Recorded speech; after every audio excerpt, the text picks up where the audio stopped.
Chers amis, bonjour. Tout au long de cette semaine, nous méditerons le livre des Proverbes. Et au travers de ce livre, nous essaierons de voir lequel est le pouvoir des mots. Pour aujourd'hui, je vous propose un verset qui se trouve dans Proverbes chapitre 18. Nous prendrons le verset 21. Les paroles sont source de vie ou de mort. Qui aime parler doit en accepter les conséquences. Un avertissement radical, n'est-ce pas? Après un tel verset, on risque de mettre notre langue en pause, de ne plus oser parler. Est-ce que ces versets-là est pour nous dire d'arrêter de parler? Qui aime parler doit en accepter les conséquences?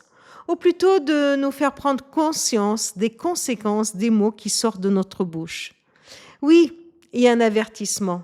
Les paroles sont source de mort, c'est-à-dire que par nos paroles, nous pouvons arrêter un élan, arrêter un enthousiasme, nous pouvons décourager quelqu'un, nous pouvons mépriser une autre personne, nous pouvons dévaloriser quelqu'un, nous pouvons faire en sorte que la personne qui est en face de nous perde ses moyens ou perde même confiance en elle-même. Nos paroles sont source de mort.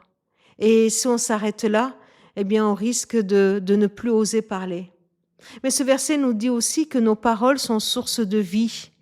Et là, il y a un encouragement à parler pour encourager, à parler pour mettre debout celui qui est par terre, encourager celui qui est fatigué, qui est découragé, encourager celui qui est malade.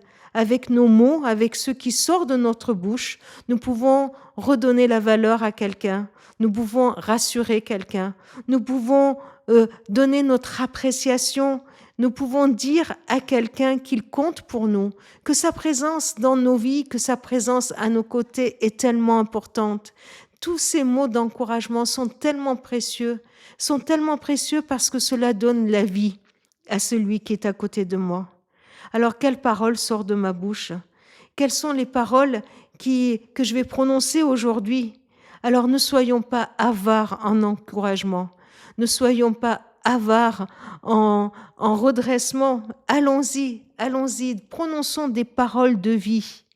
Oui, nos mots ont un pouvoir. Ils sont source de vie ou de mort.